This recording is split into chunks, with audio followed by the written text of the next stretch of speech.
Coming up on Chopper's Political Podcast. True or false, you once welcomed Theresa May for dinner at your house by changing the light bulbs in your street in Chelsea to blue.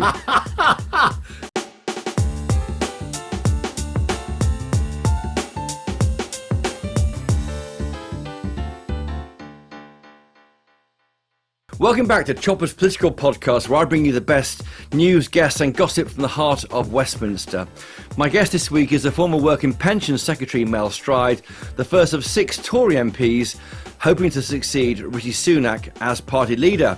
And we hope to interview them all over the next few weeks on GB News on this podcast, Chopper's Political Podcast. Mel Stride is well known to GB News viewers and listeners as the Conservative Cabinet Minister who walked towards enemy fire, while others hid away in their constituencies. Mel Stride volunteered again and again and again to do the morning round, when often he would have to defend difficult issues. Rishi Sunak leaving D-Day early, for example, colleagues putting money on the dates of the election, that kind of thing, but he still let nothing bother him. I counted 15 days during the election. Mel Stride was on the morning media round 5 times, 1 in 3. And yet the bookies think he's a ranked outsider to win. Isn't that outrageous, listeners and viewers? So what would Mel Stride do if he became Tory leader? Here he is. Mel Stride, welcome to Chopper's hello, Political and thank Podcast. you for that great intro about my fearless battle. You walked towards gunfire. You walked. I did, you didn't run away. But look, I did it for a purpose, because I wanted to save as many as my colleagues' seats as I possibly could. They were very difficult times. Yes. So I went out and I played for the team. Did you do it at the expense of your own seat, nearly? I mean, you won it by 61 votes. I mean, while others, I'll just say Jeremy Hunt, but I'll say others too, were out there in the field trying to hang on to their seat, you thought, bugger that, I'm going to fight for the party, not my own interests. Well, or might have been grossly generous. I fought very, very hard for my own seat. But you nearly lost it, didn't you? Look, 61. Yeah, it was very close. But look, and a lot of safer seats were lost. Yes, of course. And I came through, and I prevailed because I worked very, very hard as an MP for a long time. And I'm only joking, Jeremy. I know you had to fight. You had to hold your seat against the Lib Dem push there. So well, yes, you did. Yes, I think exactly. you did a remarkable job. Exactly. Yeah. 61 seat majority in central Devon, that makes you risky as a party leader, because any opposition will think, if we can decapitate the leader, the party falls apart. Well, if there's anybody that's going to take over the Conservative Party that's going to see my seat that marginal next time around, they shouldn't be standing in this contest. No. Because I've traditionally had a majority of between about 15 and 21,000. Exactly We've right. got to worry about the ones that we've lost, that we're even safer than mine. Yes. And not just get those back, but obviously get a lot of seats back as well. Yes. So, no, I don't think that's a consideration. It's more about how do we rebuild the party. Yes, we'll so that we win. Let's come to that in a minute. The question. Nuts and bolts of your leadership campaign. What's the slogan? Well, it is unite and win and all that kind of stuff. So, and what I'm bringing to this challenge, Chopper, is I didn't go into Parliament, you see, until I was 48 years old. So I had a life in what people call the real world out there. And I set up lots of businesses, sitting on my kitchen table. Marketing companies? And developing these businesses, bringing teams of people together, both here and in the United States. Yep. And what that taught me is how to lead and get things done and affect change. And you mentioned that I've been at Work and Pensions. Yes. So there, I brought in some generational changes there, biggest changes in a generation, billions of pounds saved from the welfare budget, hundreds of thousands of people going back on that journey into work. That is the kind of drive and grit that I will bring to the Conservative Party if I'm elected as leader. Who's backing you? Mark Garnier, George Freeman, Desmond Swayne, Jerome Mayhew, David Reid. Centrists? Well, I wouldn't say Desmond Swayne was Actually, always seen as a centrist. Sorry, no, again. You need second apology. Sorry, Desmond. You need to get your bird-watching book out and look these people up. No, I think Desmond would be seen as a practice. And also some really great people, actually, that lost their seats from right across the party. Yeah. So you mentioned the right of the party. Jonathan Lord, you didn't get a harder Brexiteer than him. Also backing my campaign. So I'm drawing from all over. And I'm coming up on the rails, Chopper. Yes. Okay, so well, 28 to 1 to 33 to 1. We are absolutely moving. Outside now, chance. David Cameron, if you recall, was 25 to 1, because I know you're a gambling man, a big gambler. No, okay? not on politics. No, I'm just trying, not like your colleagues. I'm trying to cast aspersions, you see, as you have about me. No, so 25 to 1 you could get on David Cameron 1 week before that extraordinary speech he gave at party conference, and the rest as they say, because everyone is history. thought David Davis would walk it. David Davis did an interview with Newsnight as the presumptive leader, I think. This is a long time. And we were out on the stump in Gloucestershire, and I made my pitch to them, and I had lots of people coming up to me saying it was a revelation. Are you continuity Sunak? Are you continuity? No, look, the past is the past. We had a very difficult general election, a number of But you ran his mistakes campaign were to be leader, didn't you? You were the key person, right? Absolutely. And at that point, we had a lot of work to do to recover from where we were with the economic damage that had been done to our credibility. And I won't dwell on that. But we had a big job to do. And I think in terms of settling the economy and getting us back in the right place, we've got the greatest growth in the G7, high levels of employment, near record low unemployment, growing wages. There are a lot of good things that we did in that government. But there were also mistakes made across the entire period of the last few years.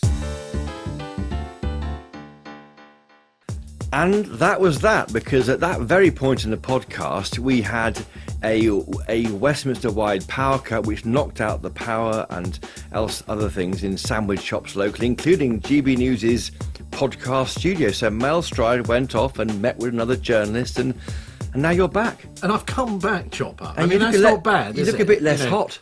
Well, yeah. You're getting really it's a bit fired later up. in the day. The problem is remembering exactly what I said. I have no idea what you said. So to your listeners, if I end up repeating myself a bit, my apologies. But there has been a few hours between. Yes, and what's happened? No events have happened. I remember recording this podcast in a subterranean bar at the Red Line as MPs and ministers were resigning from one of the governments, and we'd emerge, get signal, and go, Nadeem Zahawi's resigned, and we'd get reaction from the guests. It was quite extraordinary. Well, that's every interviewee's nightmare, isn't it? Yes. Saying, well, look, no, we're all united. Yes. And then, well, actually, I've just had some news, and no half the cabinet's no one's resigned. resigned. No, not that I'm aware of. No, not in the last 2 hours. No, okay, good. No, we're all right. So just to go back on what I'm not going to go back on what we said. We've said it all now. Are you continuity to Rishi Sunak? Was the question I think I asked. Or you're different to him, aren't you?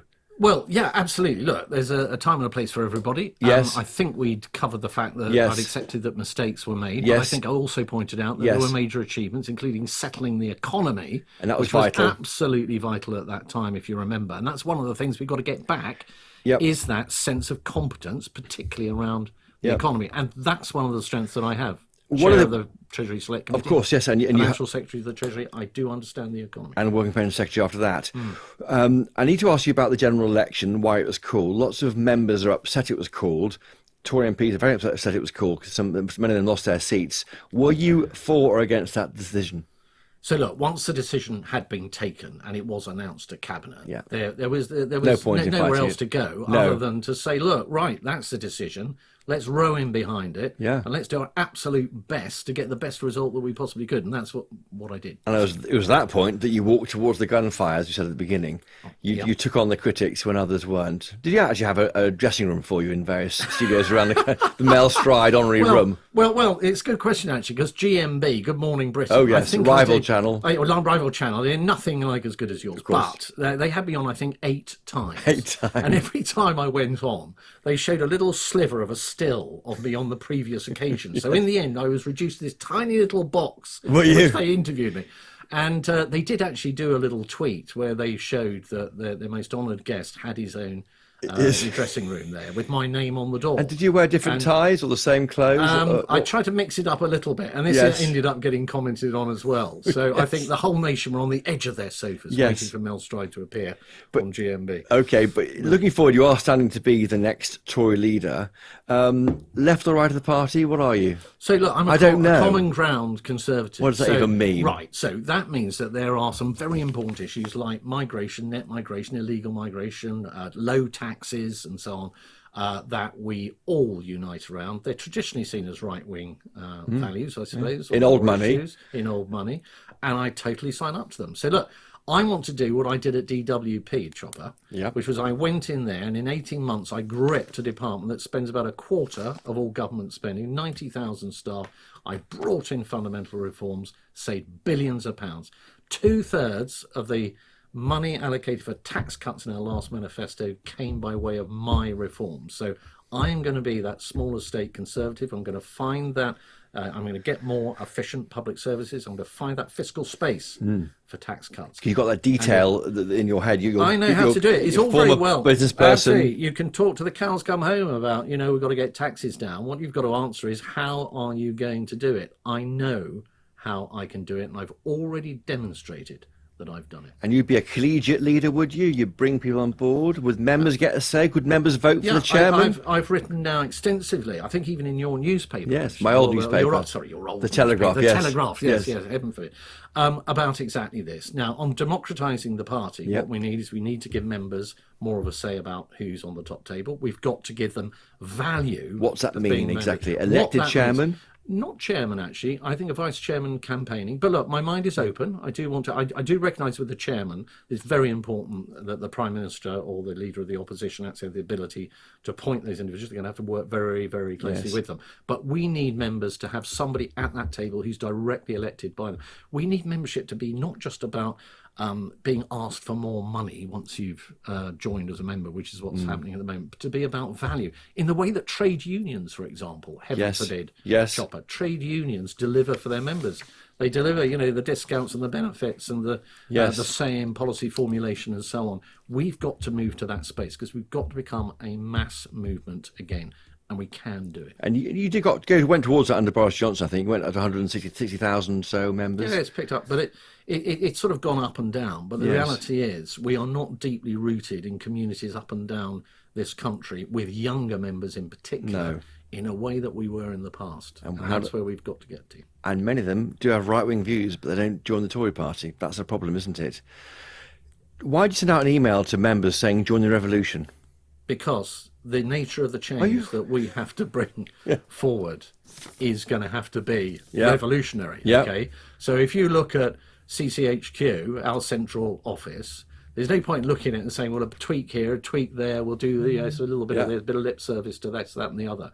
It's got to be fundamentally rebuilt. It's got to be taken apart brick by brick and reassembled. So where it is, or in Leeds as well? No, we've got to firstly, we've got to learn from other parties. So there are other parties that do a lot of things around campaigning better than we do. And we mustn't be too proud to say, oh, well, that's their way, and we disapprove of various things that they do, which indeed we do. Yes. We've got to learn from the best of what they do. We've got to learn from the best of our activists. Okay, there are people out there pounding the streets who are brilliant campaigners, fizzing with ideas, but it doesn't permeate into the organisations. And we've got to change that. And it is going to have to be a revolutionary change. Yeah. True or false, you once welcomed Theresa May for dinner at your house by changing the light bulbs in your street in Chelsea to blue? No, that is an urban myth. Is that an urban myth?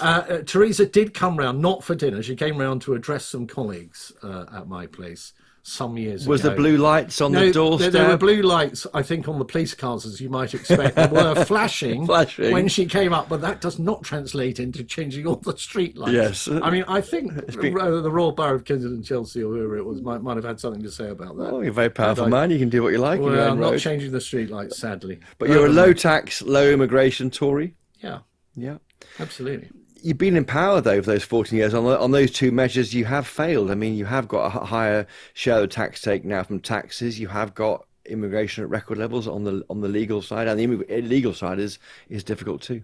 Yeah. So look, on migration, no, I don't think anybody can suggest that the net migration record has been anything other than extremely poor. Now, as it happens, we've taken measures around visa applications and so on. Yes, halving it. Which will mean it'll be halved over the next 12 months. So it is on the right trajectory, but we've got to go much, much further than that. I think we should have a link, actually, probably between house building and our capacity to absorb net migration and the figure or the target that we referred to earlier. I think that's an idea. For new homes. For new homes, yeah. So if we're not building enough new homes, that tells me that we don't want to add to the problem by having higher net migration. So I think there could be some kind of break involved that's to do with house building. But the policy was an annual cap voted on by MPs in Parliament, wasn't there? Yeah, absolutely. Yes. And this should be linked, so you're linking the cap, maybe. It's that idea. But look, Chris, these are the kind of issues Good idea. The parliamentary party has got to come to a settled view on. They're not issues on which we should be fleshing out 5 years before a general election or before anybody's even elected as leader. That's what Labour said the last 5 years, didn't they? frustratingly to you. Yeah, well, Yes. yeah, but Yes. but in that sense, that is right. But on tax, judge me by my record, okay? We went in to the last general election with £18 billion worth of tax cuts on the table, scrapping national insurance altogether. Yep. Major tax cut. 12 billion of that 18 came from me and my welfare reforms. And you had more planned in the manifesto, even though... look, there's so much more we could do around welfare. But also, what about productivity in the public sector? Look at the National Health Service. It's had endless amounts of money going into it, more money than at any time in history. It's got more people working there, more doctors, more nurses, etc. Zero credit. But does anybody think that it is as efficient as it could be? Absolutely not. Productivity has gone backwards in parts of the public sector, and those are things that need to be corrected. You kind of fell out with that electorate, didn't you? The public sector workers, the doctors, the nurses, and so it goes on. They were always battling with you as a government. But the people that work in the public sector who really want the best possible service that they can provide, they don't like to see inefficiency either. They don't like unproductive public sector outputs. They want to see the thing being efficient. And the more efficient and productive you can be, of course, you can get real wages up more effectively. And as you know, since the financial crash, 2008, we have had a productivity and growth problem. The two have gone together. If we can get productivity up, we can get living standards up, pressure off cost of living, more efficient public services, and that space for tax cuts. What does that mean? That means that our values can burn bright, because if you want to help younger people onto the housing ladder, you want to get taxes down, particularly for younger people, so they have a better stake in society. You better go and run an economy in which productivity is higher than it is. So what I understand is the entire picture. I understand how difficult it is to do these things. It's not easy, but I know how to do it. On immigration, would you set yourself a target of under 100,000 a year? I think there should definitely be some kind of cap. Which is what, 100,000 a year? The figure that I would instinctively think of is back to David Cameron's pledge of something under 100,000, the tens of thousands. But as I say, I do think this is one of those fundamental issues that is much more complicated than simply plucking some figure out. I know, but historically that was the number going. It was, and it feels 90s, 2000s. It feels instinctively that's a net around figure. The right. Correct, a net figure. Are NIMBYs right to fight development on their doorstep? If it's dumped on them without any sense of involvement and in wholly the inappropriate places when there are better alternatives, such as brownfield and greater density, grey belt, they call it now. And it depends on the nature of the development. Look, if you've got fantastic development where the design codes are such that people look at those properties and think, that's really nice, and they've got the infrastructure around it and everything else, then it's less of a problem. If it's just sort of identikit boxes with windows in, then people have a problem. And that's why dropping the word beautiful from the new planning rule book could be tricky for Labour, I think. We'll wait and see. Brexit, you were obviously a Remainer. I say obviously, were you a Remainer? Yes, you were. Yes. You were. Now, of course, a Brexiteer.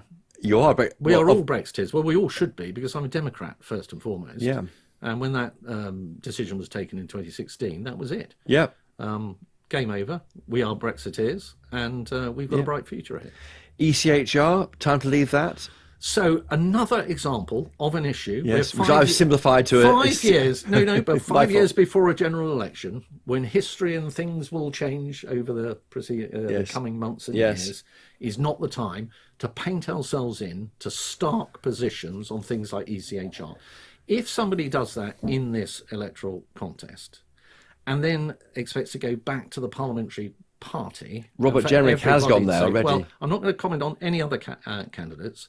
But to be painted in very starkly on an issue like that means that when you go back to the ranch and Parliament, I think you're going to find that a lot of people might not be happy with a stark position having been taken. And there's no need to take it because we have time. Now, as a matter of principle, I will not allow a situation where a foreign court tells you what to do. Where anything gets in the way of our ability to stack up a credible deterrent. Good. Because without that deterrent, and that means some kind of returns policy or etc., without that, then we will not be able to row back on the boats. That is very clear. Isn't a pragmatic solution to this is the one that David Cameron took on prisoner voting? Just resile from the bits of the ECHR where there's a problem. So he did that with it took 10 years or 11 years to get there, but he got there. Yeah.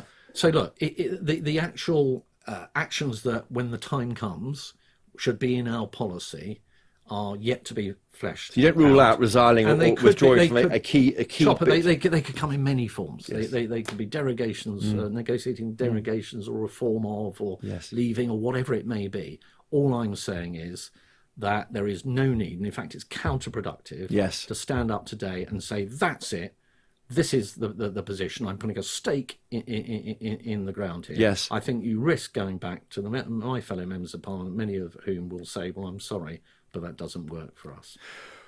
We're speaking the week after those riots affected parts of England. Very sadly, I think 20 towns or cities are affected by the riots across England and Belfast. Yeah. Is immigration a far-right issue?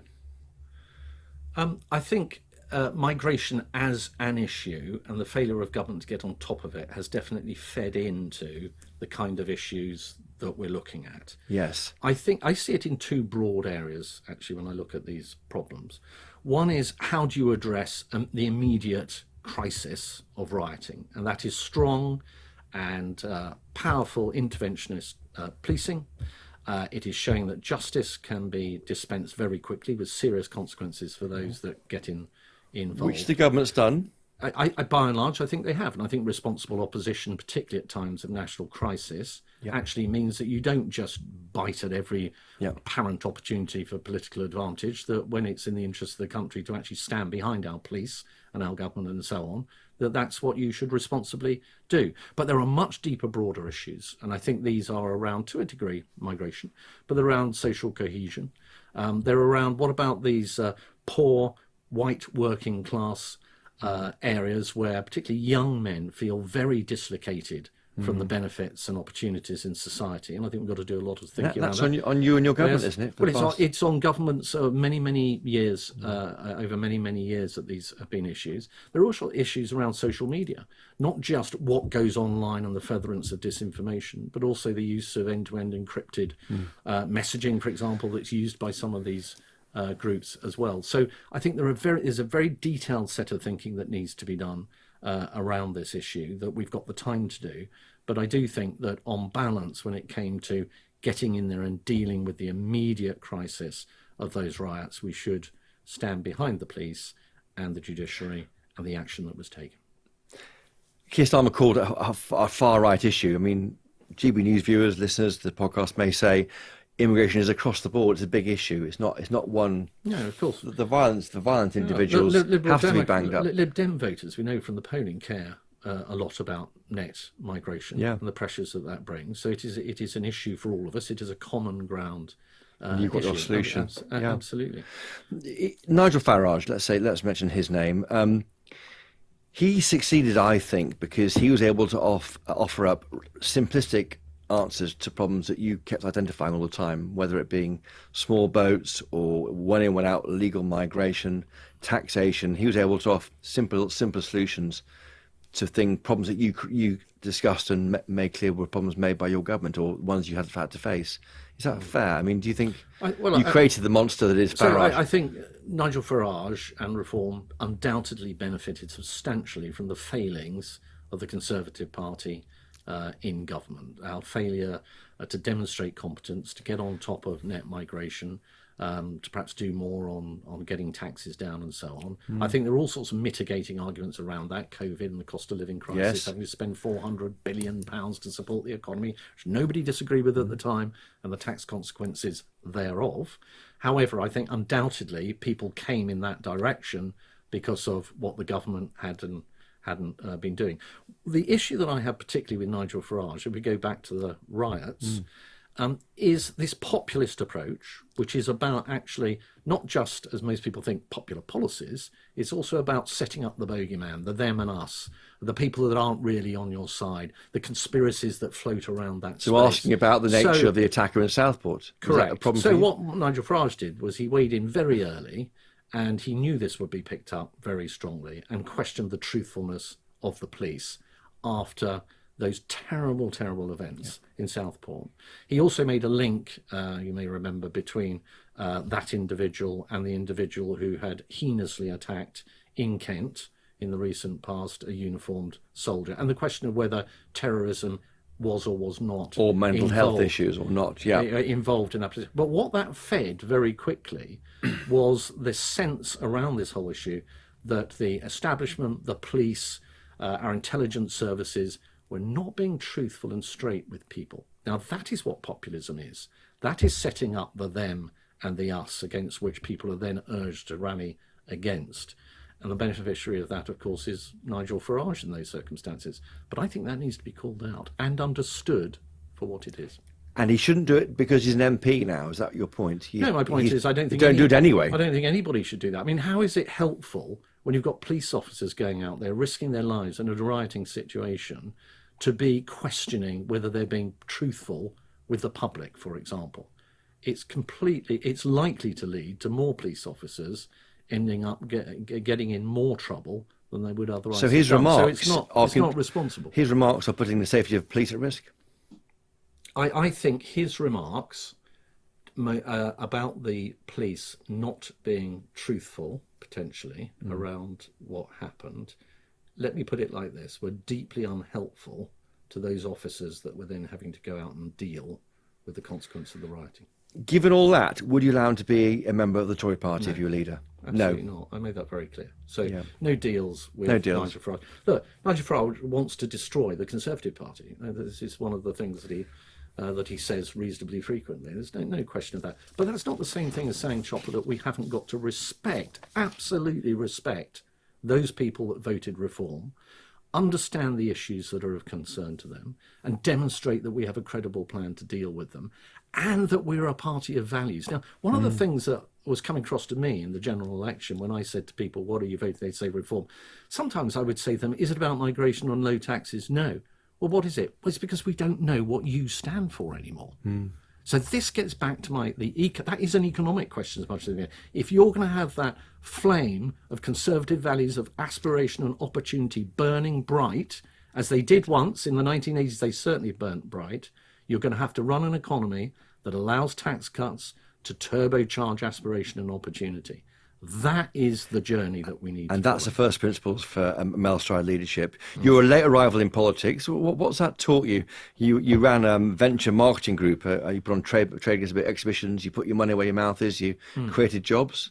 Yeah. I mean, how's that informed your role, you think, in politics? Hugely. Now, look, what most people have said to me all my political life, okay, is people should have experience outside of Parliament before they go into Parliament. They shouldn't be politicians all their life. Well, I went into Parliament age 48.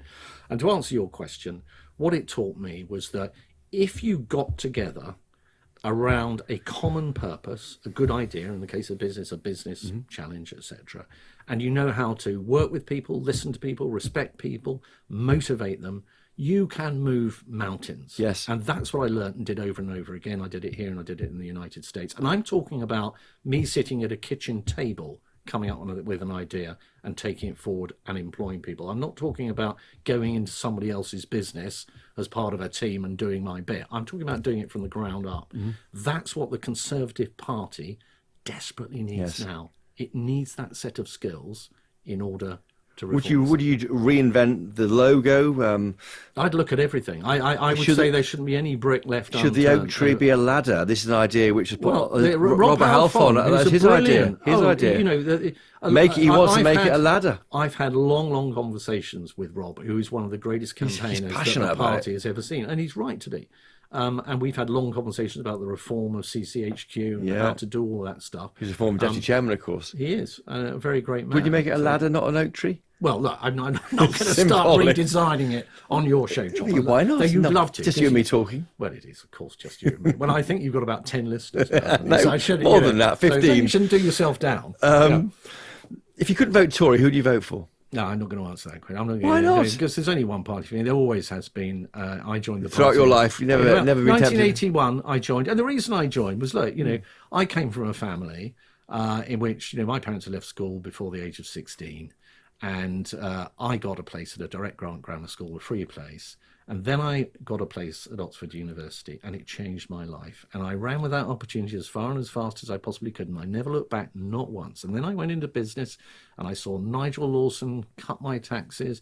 I remember Maggie going up the Thames with Richard Branson, the great entrepreneur, with the sun playing on the water like a golden stream of opportunity. Yes. Then I got my first apartment. I remember the pride that I had then, which was the foundation of the rest of my life. The wife I was yet to meet, the family I was yet to have. But I had a stake.